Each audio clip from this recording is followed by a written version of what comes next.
I grew up feeling like the backdrop in a two-person play starring my sister Lily as the cherished lead. Our parents never tried to hide their preference for her. It was like living in a house where I was the guest and Lily was the princess. From as early as I can remember, Lily got everything: the best dresses, new toys, and most importantly, their attention. I got hand-me-downs, stuff from bargain bins, and the occasional nod that yes, I existed too. One evening, when I was about 10, I remember sitting at the dinner table. Dad was going on about Lily's school project. "Look at this castle Lily made, isn't it something?" Dad said, his eyes lighting up like Christmas trees as he held up a glitter-covered cardboard castle. Mom nodded, beaming at Lily. "It's beautiful, sweetheart. You're so talented." Meanwhile, I had made a volcano that actually erupted, but it sat unnoticed at the other end of the table. "It's unfair," I muttered, but no one paid attention. Lily, with her bright green eyes sparkling, leaned over and whispered loud enough for only me to hear, "It's just baking soda and vinegar. Not a big deal." I clenched my fists under the table, feeling my face heat up, but I stayed quiet. Arguing with Lily only made things worse because somehow I always ended up being the bad guy. Grandma was the only one who saw me at all.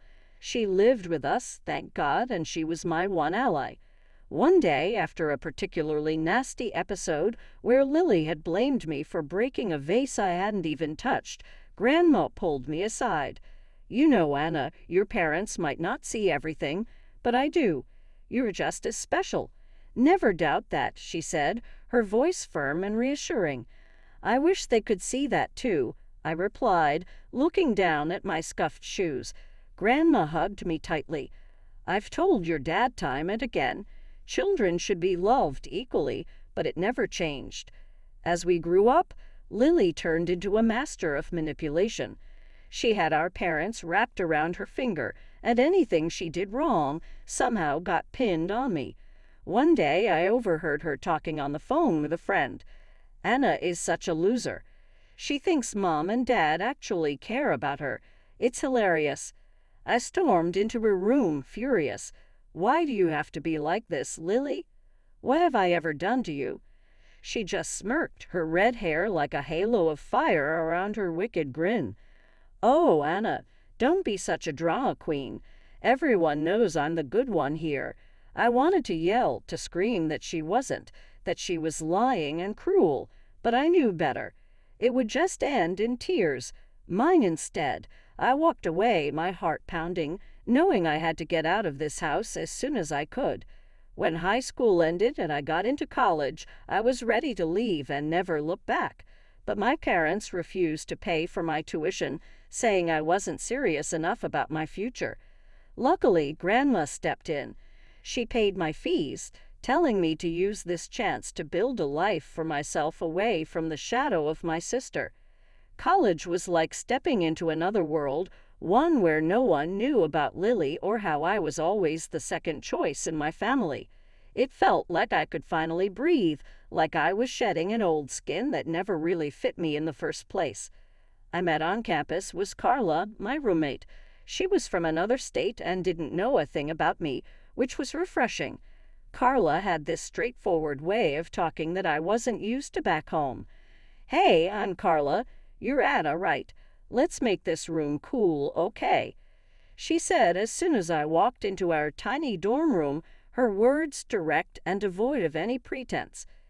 "Sure, sounds good to me," I replied, grateful for her easy demeanor.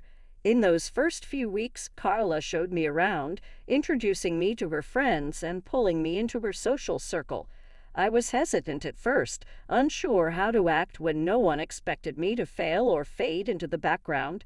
Hanging out with Carla and her friends, I realized they spoke their minds. No filters, no walking on eggshells. It was all straightforward and honestly kind of liberating. "Anna, you've got to loosen up. We're all here to have a good time, not judge each other," Carla said one night as we sat in the common room surrounded by laughter and the smell of microwave popcorn.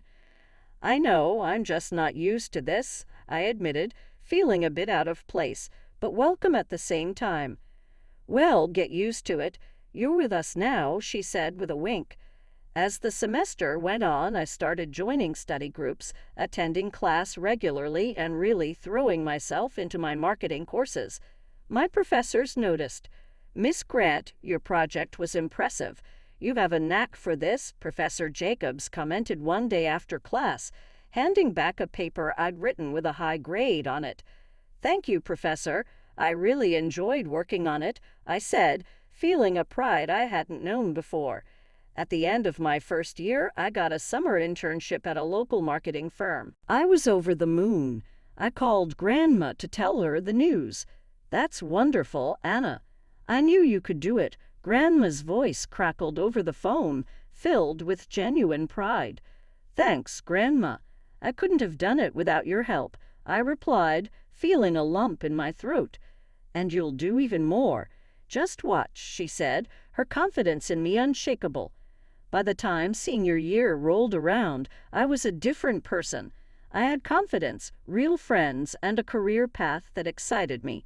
College gave me the freedom to be who I wanted to be, away from the shadow of my family's expectations and Lily's manipulative antics. After graduation, I landed a job at a well-known cosmetology company in the city. But it wasn't just my career that was about to change. My personal life was on the brink of something entirely new. It all started at a city exhibition where different companies showcased their products. I was in charge of our company's booth, explaining the benefits of our latest skincare line to anyone who showed interest. "Looks like you really know your stuff," a voice said from behind me. I turned around to see a tall guy with an easy smile watching me. "Thanks, I try," I responded, brushing a loose strand of hair from my face. "I'm Michael," he introduced himself, extending his hand. "Anna," I replied, shaking his hand. There was an immediate, undeniable spark. We chatted casually at first about the products and the exhibition, but then the conversation shifted. Michael was funny, throwing jokes left and right, making me laugh more than I had in a long while. And so, half-jokingly, we set up a date for the following weekend. Dinner turned into seeing each other almost every weekend after that. Michael was different. He listened when I talked, really listened. He cared about what I thought and felt, which was a new and wonderful experience for me. The months flew by, filled with little moments and big feelings. Before I knew it, a year had passed and we were seriously discussing our future together. One night, over a quiet dinner at our favorite little Italian place, Michael looked more serious than usual. He took a deep breath. "Anna, how would you feel about making this official?" Like, really official. I knew what he meant, but I needed to hear him say it. "Are you asking what I think you're asking?" I prompted him. Michael nodded, taking my hands in his. "Marry me, Anna. Let's start our own story." Tears sprang to my eyes, not from sadness, but from a profound happiness that flooded through me. "Yes, Michael, I'll marry you." Getting engaged to Michael was like a dream. I was over the moon, floating through my days with a goofy grin plastered on my face. But when it came to actually planning the wedding, reality hit hard and fast, especially when my family got involved. I remember calling my parents to tell them the news.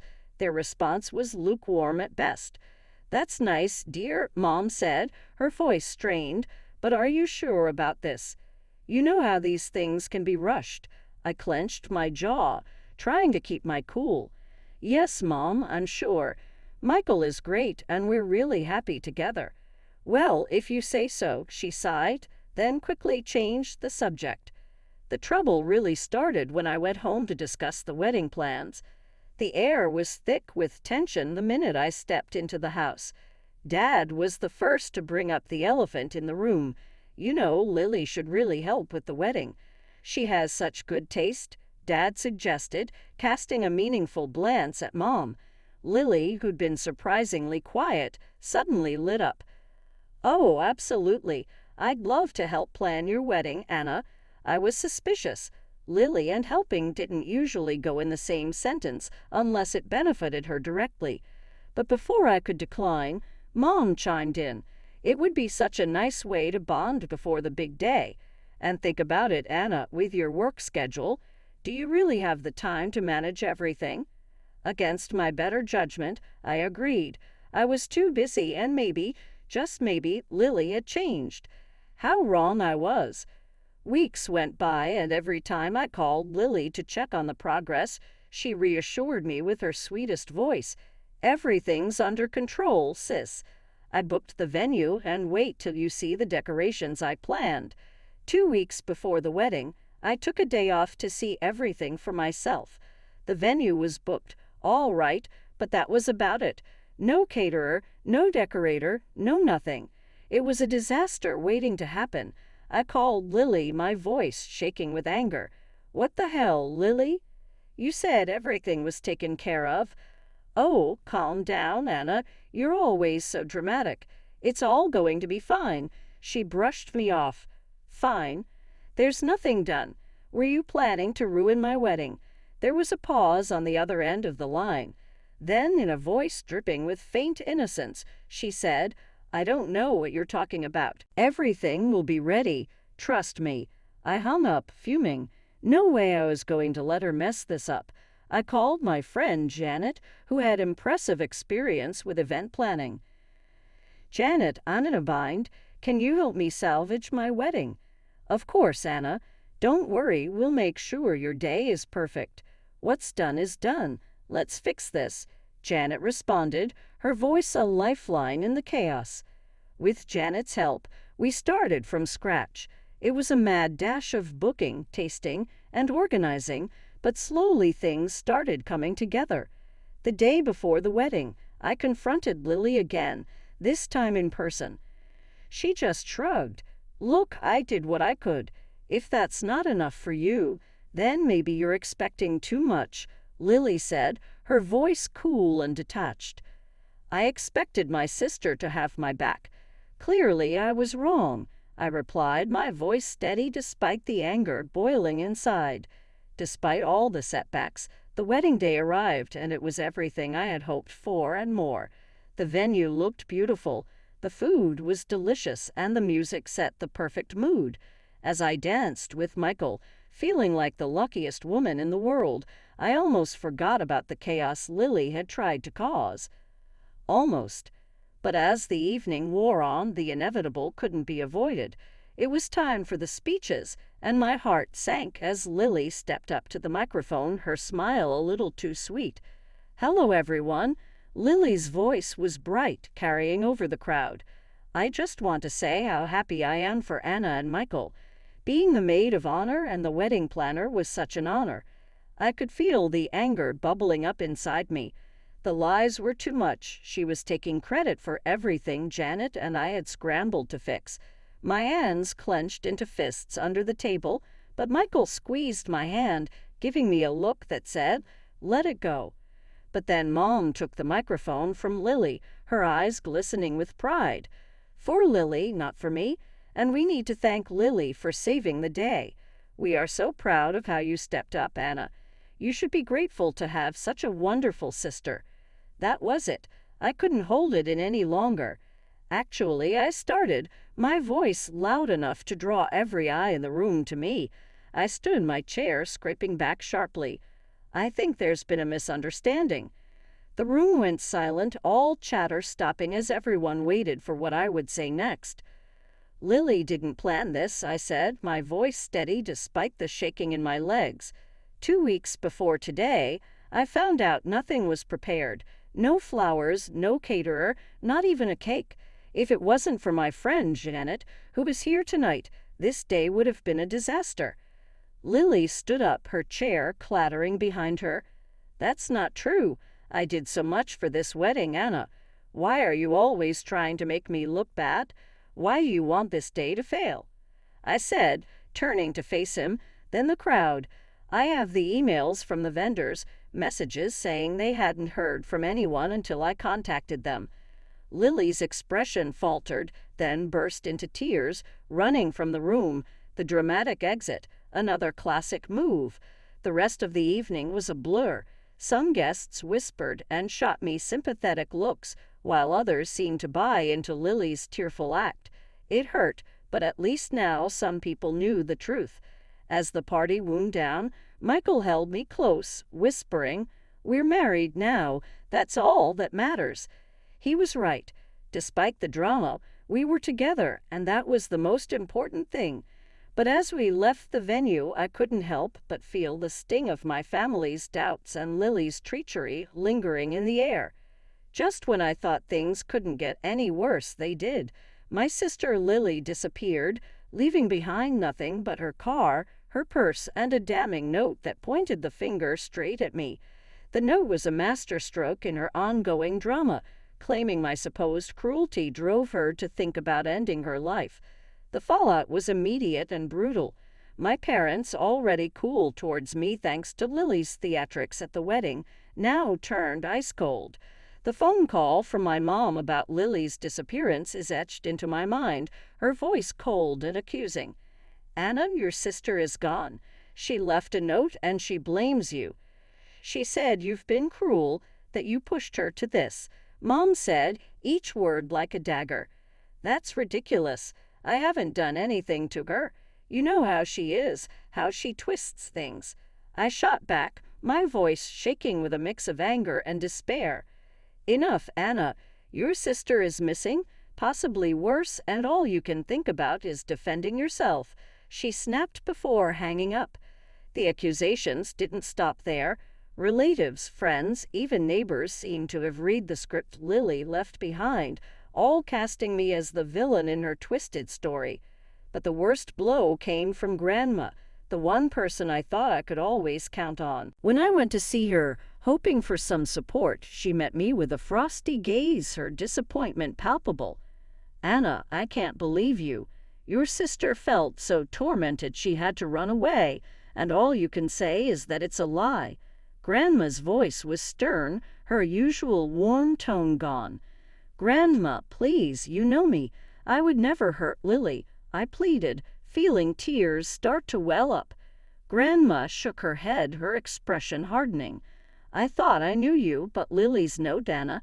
She was clearly in a lot of pain, and no truth you wanted to prove is worth her life." "But it's not the truth," I protested, my voice rising in desperation. "I think it's best if you leave. I need to think about all this, about where we all went wrong," she said, turning away from me, signaling the conversation was over. Walking away from Grandma's house that day felt like leaving my last safe haven, betrayed and isolated. The weight of the entire situation bore down on me, crushing as the days turned into weeks with no word from Lily. The strain started to show in every aspect of my life. Michael tried to be supportive, but the constant stress was a wedge between us. "Anna, maybe it's time to just let it go, maybe stop trying to defend yourself and just move on," Michael suggested one evening, his voice weary. "How can I move on? My own family thinks I'm a monster. How do we just live with that?" I snapped, frustration boiling over. I felt utterly alone, surrounded by people who either believed the worst about me or didn't know how to help. And with Lily gone, the narrative she crafted seemed to solidify into an undeniable truth in the eyes of everyone around me, each passing day adding weight to the loneliness I felt. Michael, the one person I believed would always be by my side, had grown distant. His frequent business trips to another city only widened the chasm between us. It wasn't just emotional distance. Something tangible had shifted. The receipt I found one afternoon was the grim proof, stuffed carelessly between the pages of a magazine on our coffee table, a receipt for expensive women's clothing, the kind you buy when you want to impress someone, the kind you don't buy for your wife and then forget to mention. At first, denial took over. There must be some explanation, a surprise maybe. But the cold, hard doubt crept in, gnawing at me. After everything with Lily and the family, this felt like another bitter betrayal. I needed answers. I hired a private detective. It felt so cliché, like something out of a bad movie. But what other options did I have? I gave him all the details: Michael's travel schedule, the receipt, everything. He called a couple of weeks later. "I have the results of the investigation," he said, his voice neutral. "I'll drop off the full report and the photos tomorrow. It's best if you see everything for yourself." The next day, armed with the report and a sealed envelope of photos, I felt like I was on the verge of a breakdown. But there was one thing I needed to do before confronting Michael. I needed to talk to Grandma. Grandma looked frail, her illness having taken a visible toll on her. But when she saw me, there was a flicker of something in her eyes: surprise, confusion, maybe a hint of relief. "Anna, what are you doing here?" she asked, her voice weaker than I remembered. "I needed to see you," I said, stepping inside, feeling the weight of the envelope in my hand. We sat in her living room, the air thick with unsaid words. I handed her the envelope, watching her hands tremble slightly as she opened it and pulled out the photos. I watched her face as she looked at each photo, her expression shifting from confusion to shock to sadness. Then she looked up at me, tears in her eyes. "Oh, Anna, I had no idea," she whispered, realization dawning on her. "Grandma, I know things have been awful between us. I know you felt I pushed Lily away, but these show a different story." I said, my voice steady despite the turmoil inside. She reached out her hand, gripping mine tightly. "I was wrong, Anna. I'm so sorry. Your sister, she deceived me too, not just you." Grandma passed away quietly 2 weeks after our last conversation, and we gathered at her house for her wake. The air was heavy with the scent of old books and faint floral perfume, a smell that always reminded me of Grandma. I sat there, my hands folded in my lap, steeling myself for what was to come. Then the door swung open dramatically, and there she was, Lily, her red hair just as fiery as I remembered, her smirk as smug as ever. The room erupted. My parents burst into tears, rushing to embrace her, cries of joy mingling with sighs of relief. Everyone was shocked, everyone except me. Lily didn't waste a moment, striding over to Michael with that confident swagger, planting a kiss on his lips like she owned him. The gasps that followed were audible, the shock palpable. She turned to face me, that smirk still playing on her lips. "I planned it all, Anna," she said, her voice loud and clear for everyone to hear. "I made sure Grandma would turn against you, thinking she'd leave everything to me. Pretty clever, huh?" The room froze, all eyes on us. Michael moved to sit next to Lily, their hands finding each other like pieces of a sinister puzzle, falling into place. I felt the eyes on me, waiting for a breakdown, a scream, tears, anything. But I was done with the theatrics. I met Lily's gaze with a calm I barely felt. "Are you done?" I asked, my voice even. Her smile faltered, not expecting my composure. The notary cleared his throat, ready to read Grandma's will. You could hear a pin drop as he unfolded the papers, his voice solemn. "I, Eleanor Thompson, being of sound mind and body, hereby bequeath all my property and assets to—" There was a pause, a cruel stretch of silence, before he continued, "and to Anna." Lily's face froze, Michael's face. It was a picture. Shock, disbelief, betrayal, all there, raw and unfiltered. Michael looked at me, then at Lily, his expression that of a defeated man. "I knew about everything," I said, my voice carrying across the room. "I knew you were hiding in the city Michael frequently visited for his business trips. I knew about the affair." I pulled out the phone, photos, and evidence the detective had gathered and tossed them on the table. The room erupted into chaos, voices raised in shock, anger, disbelief. My parents, still clinging to their golden child, looked at me with eyes full of questions and accusations. Lily and Michael started blubbering apologies and excuses. "Anna, please, we didn't mean—" "Save it." I cut them off, my heart hardening against their fake pleas. "I'm filing for divorce, and I want compensation for the betrayal." My statement was met with stunned silence, then more whispers. Lily tried to reach out, tears streaming down her face, but I was done.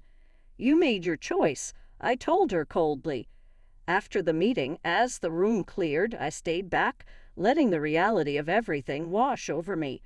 The money, the property, it meant nothing compared to the betrayal.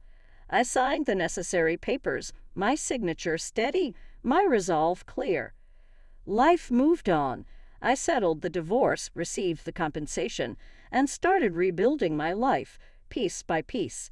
It was hard, harder than anything I'd ever done, but for the first time in a long time, I felt like I was in control of my own story.